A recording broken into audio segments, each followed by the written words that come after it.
Unglaublich aber wahr, schon vergangen ist wieder ein Jahr und wir sitzen wieder in der gemütlichen Stoffelhäuselstube zusammen, um die Adventwochenenden miteinander zu verbringen. Das erste, das beginnt jetzt schon im November und die Unterindaler Weihnachtsbläser, die haben uns schon hereinbegleitet mit einer schönen Weise.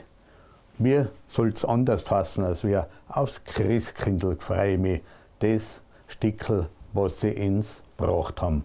Ja, und natürlich muss das Ganze damit beginnen, einen Adventkranz zu entzünden oder besser natürlich die Kerze, weil wenn der Adventkranz brennt, das war nicht so gut.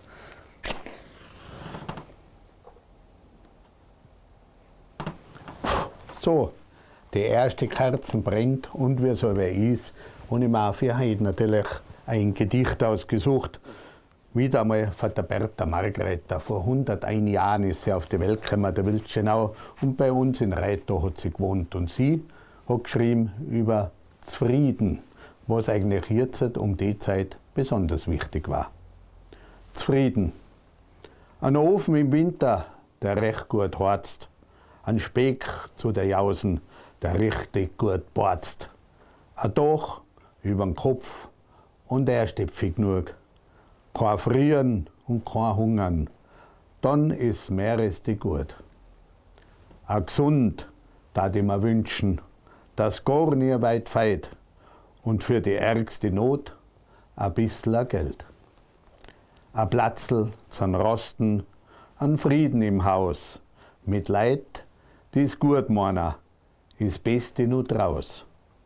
Nur mehrer und mehrer, das muss ja nicht sein. Willst mehrer und mehrer, kannst zufrieden nimmer sein. Wie recht hat sie die Bertha, leider ist sie schon verstorben. Aber wie vom Kindl die Augen leuchten, das werden uns jetzt die Unterindaler Weihnachtsbläser draußen von Stoffelhäusl zum Besten geben.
Jetzt war er gerade noch außen von Stoffelhäusl mit seinen Unterindaler Weihnachtsbläser, der Peter Obrist, und jetzt ist er schon da. Heuer gibt es wieder eine Benefiz-CD. Wie heißen die? Die heurige Benefiz-CD, die heißt Aufs Christkindl freue mich. Und wir machen die heuer für den Michael Janoska Schwarz. Und was hat der? Sie sind ja meistens Kinder, um die was geht, die was es unterstützt. Ja, heuer, der Michael hat, der hat schon mehrere Operationen hinter ihm. Und er kann nicht essen, er kann nicht, er hat mit der Entwicklung ist er das schwer und er hat wieder weitere Operationen und er braucht ganz viel Reha-Aufenthalte, die was bei die 20.000 € kosten und die werden wir heuer zahlen. Jetzt macht ja das schon seit Jahren. Wie oft ist denn das jetzt schon gewesen, diese Benefiz-CD? Ja, die Benefiz-CD eigentlich seit 2010 haben wir angefangen. Aber richtig angegangen ist eigentlich 2020, wo mein bester Freund, der hat einen Schlaganfall gehabt und für den bin ich nachher zusammengegangen. Und ich habe gestern mit einem geredet, eigentlich hast du mir die Tür aufgemacht. Und er hat er selber gedacht, ja, und das ist auch gut so. Hat er gesagt, das so können wir nicht. Und seitdem geht das also, ja. Du hast 15 Jahre eigentlich. Eigentlich 15 Jahre und seit damals 5 Jahre. Das ist immer für einen guten Zweck eigentlich, ja. Meistens im Bezirk Schwaz, also in der unmittelbaren Umgebung bei euch, meistens für Kinder. Wer macht denn heuer alle mit dort auf der CD? Heuer ist dabei der Schreier Zwargsung ist dabei, nachher das Intaler Gitarrentrio ist mit, nachher die Stammtischsänger von Brandenburg, das Schwemmholzmusik von Brandenburg und, dass ich keinen vergiss, die Himmlischen heißen die, das sind Sänger, ist ein Sängerquartett vom Bayerischen Rundfunk und wir natürlich wieder, die Weihnachtsbläser. Und der Harfenistin sicher auch noch. He? Genau, die Roger Katharina. Ja, da sind alle benannt. Genau. Und alle sind natürlich auch heuer wieder bei uns in den Adventssendungen zu Gast. Es ist ja interessant für mich in einer Zeit, wo eigentlich fast keine CDs mehr verkauft werden und CDs gibt. Bei euch ist das anders. Ja, mich wundert selber immer wieder und ich möchte mir da bei den ganzen Unterstützern danken. Also, ich habe heuer schon wieder allein im September über 1000 CDs weg gehabt. Und es ist faszinierend. Ja. Ich habe Download-Gutscheine gemacht, aber komischerweise das Download wird nicht so angenommen als für die CDs selber. Weil es einfach auch um eine gute Sache geht, ja, oder? Genau, ja. Weißt du ungefähr in den ganzen Jahren, wie viel ihr da schon an Geldern übergeben habt können? Ja, ich weiß, von den letzten 4 Jahren sind wir bei den über 200.000 Euro. Also über 20.000 verkaufte CDs. Also da muss man mal gratulieren, weil das ist eine gewaltige Sache und ich glaube, es hat da vielen Familien geholfen, die sonst irgendwo allein da standen. Ja, es rennen mir viele aus, sind viel dankbar für das. Und nein, ich bin ja froh, wenn man helfen kann und dann tut man die Arbeit gerne. Es war schade, wenn das nicht gegangen hat, weil es viel Arbeit ist eigentlich, ja. Die Musikgruppen, wenn du fragst, sind die auch alle gleich dabei? Oder? Das sind eigentlich, ich habe schon einige, die mich anrufen, ob sie mit da dürfen. Und ich muss jetzt aussuchen, wen nimmst und wen nimmst nicht her. Und ja, wohl. Das Ganze geht weiter? Ja, ich hoffe es, weil ich es einfach gerne tue, ja. Und wenn jetzt einer die Stückchen nachspielen will, glaube ich, gibt es auch noch was? Ja, da gibt es beim Edition Rinner Verlag gibt's die Noten. Es gibt für alle CDs mittlerweile. Mittlerweile haben wir schon 12 CDs. In der letzten Jahr habe ich 4 gemacht. Und gibt es für die Notenhefteln dazu. Und ja, man kann sie aber auch bei mir kaufen. Also wenn man es bei Rinner nicht findet oder sowas, kann man es bei mir auch kaufen. Auch für einen guten Zweck. Nicht? Ja, genau. Ja. Ja, dann bedanke ich mich für den Besuch, wünsche viel Erfolg. Danke, dass die Weihnachtsbläser immer dabei sind. Und wir hören jetzt gleich etwas von der CD und auch die Song, den Schreier Zwargsang mit Es wird schon gleich dumper.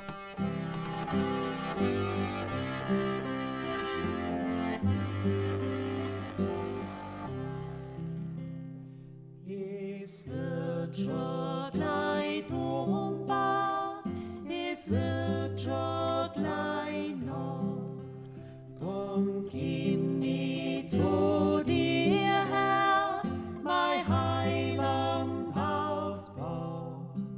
Wir singen ein Liedl, dem Liebling, dem Chor. Du magst ja nicht schlafen, ich hör die Leib warm. Hei, hei. Hei, hei, schlaf süß, Herz, liebes Kind.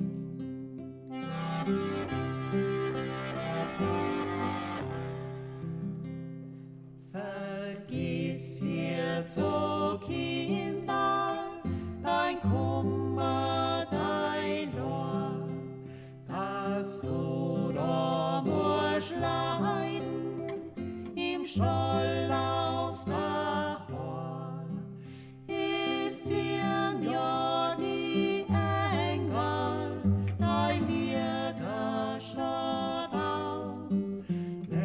liegt schierner nicht sein drin, im König sein Haus. Hei, hei, hei, hei, schlaf süßes liebes Kind.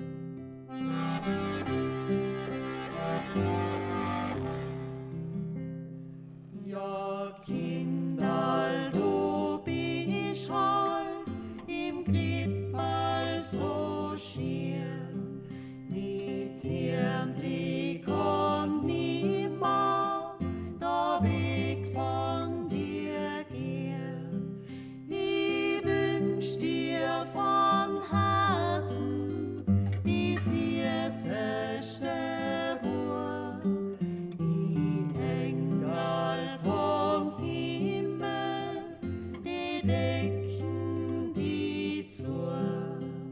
Hei, hei, hei, hei, schlaf süßes liebes Kind. Inzwischen hat sich meine Frau, die Martina, schon in der Backstube eingefunden und sie hat einen Raphael aus Flauerling dabei, dem sie heute zeigt, wie man Nussecker macht. Grüß dich miteinander. Am ersten Adventwochenende darf ich mit Raphael Keksel backen. Genau, Martina. Los geht's mit den Nussecken. Knusprig, süß und weihnachtlich. Zuerst geht's an den Mürbteig. Die Butter wird in kleine Stücke geschnitten. Dazu kommen Staub und Vanillezucker. Jetzt werden die Butter und der Zucker in der Maschine verrührt. In der Zwischenzeit wird das Backpulver unter das Mehl gemischt. Und dann kommt auch schon alles gemeinsam in die Rührschüssel. Ein bisschen Zitronenschale gibt dem Mürbteig einen frischen Geschmack. Dann kommen noch geriebene Nüsse und ein Ei dazu und schon ist unser Mürbteig fertig. Auf der bemehlten Arbeitsfläche kneten wir den Teig nochmal kräftig durch. Kann ich da ein Stückchen kosten einmal? Ja, kost einmal. Ob er gut auch ist, der Tag. Sehr gut, ganz klar. Den Tag kühl stellen und dann können wir ihn gut ausrollen, gell? Ja, super. Die Zeit ist um, weiter Ein geht's. bisschen bemehlen, gell? Wir rollen den Teig zu einem Rechteck aus, ungefähr einen halben Zentimeter dick. Und dann ab ins Rohr, bei 175 Grad Ober- und Unterhitze. Für die Nussmasse trennen wir 2 Eier. Das Eiweiß wird mit Kristallzucker zu festem Schnee geschlagen. Zum Schnee kommen jetzt die Nüsse, etwas Zitronenschale und eine Messerspitze Zimt. Das können wir jetzt einmal durchmischen. Dann wird die Masse in der Pfanne leicht abgeröstet. So verbindet sich der Zucker richtig gut mit den Nüssen. Der Mürbteig ist inzwischen fertig. Auf den kommt jetzt eine ganz dünne Schicht Riebisselmarmelade und darüber die abgekühlte Nussmasse. Und ja, ich darf natürlich auch ab und zu probieren. Boah, ist das gut. Jetzt kommen die Nussecken nochmal rein in den Ofen, bei 175 Grad Heißluft. Boah, der schaut schon gut aus. Da hat jetzt Lust drauf. Wenn alles abgekühlt ist, werden die Nussecken geschnitten und dann heißt's endlich probieren. Sind's gut? Voll gut. Dann bringen wir Sache an Martin ins Stoffihäusl.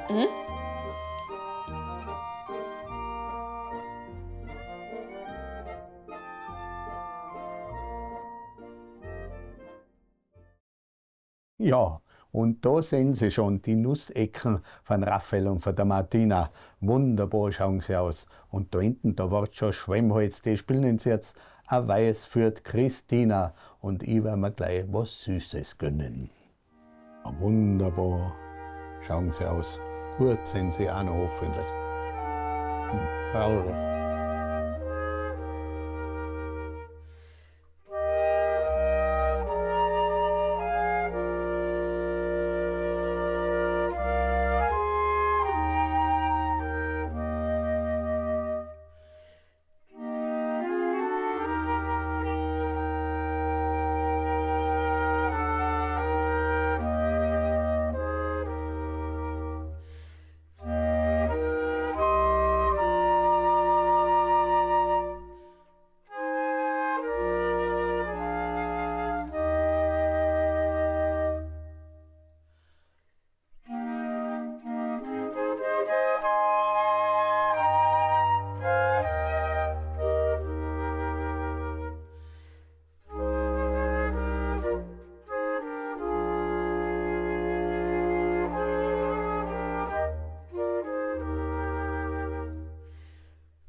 In der 540 Jahre alten Stoffelheiselstube da passt natürlich ein traditioneller Adventkranz mit viel grün und roten Kerzen, aber heute ist alles erlaubt und natürlich in allen Farben mit allen Materialien. Und was heuer so der Trend ist, das hat mir die Esther in Ötz gezeigt.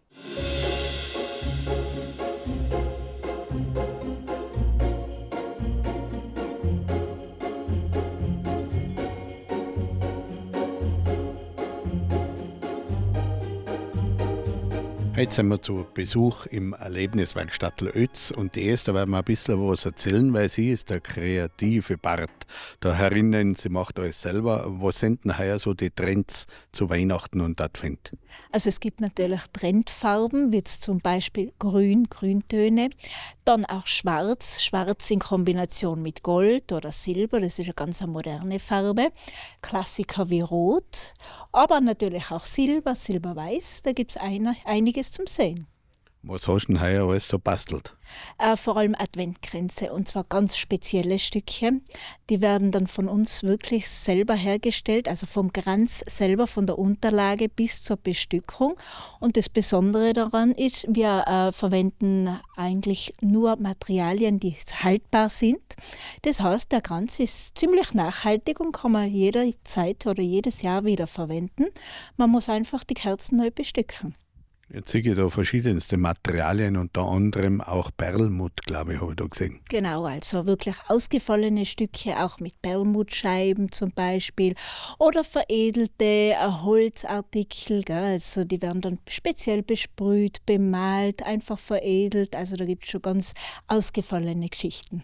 Jetzt sehe ich viele ausgefallene, ist der klassische Adventkranz grün auch noch in.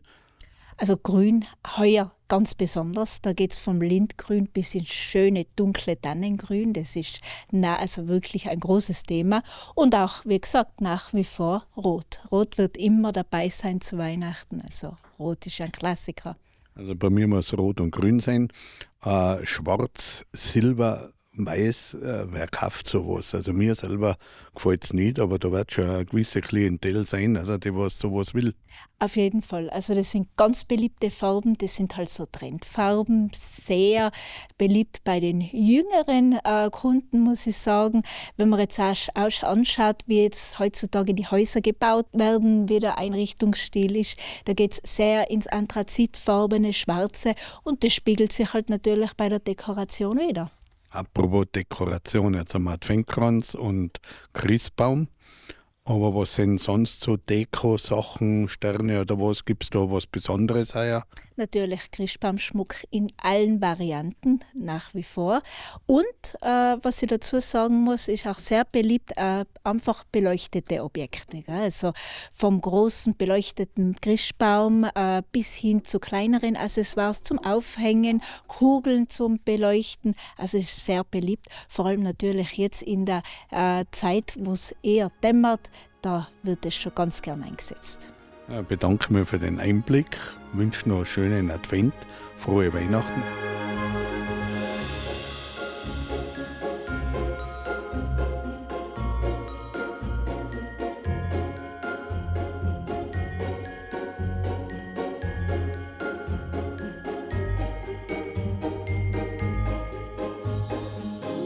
Ja, so schnell vergeht die Zeit. Unsere erste Adventssendung ist leider schon wieder zu Ende, aber es gibt nächste Woche ja wieder eine.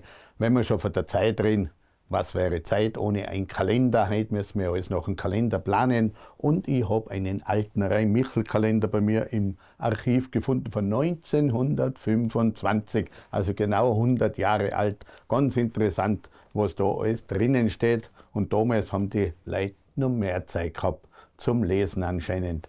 Ja, wie gesagt, die Woche ist schon wieder vorbei, der erste Advent. Ich wünsche euch eine schöne Woche und freue mich, wenn wir uns nächste Woche wieder sehen beim Advent im Stoffelhäusl. Und die Unterinntaler Weihnachtsbläser, die werden uns wieder hinaus begleiten in die Nacht.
Und nächste Woche sehen Sie bei Martin Reiter im Stoffelhäusl das Inntaler Gitarrentrio, den Schreier Zwergsang und Martina Beckt mit Raphael Haferflockensternchen.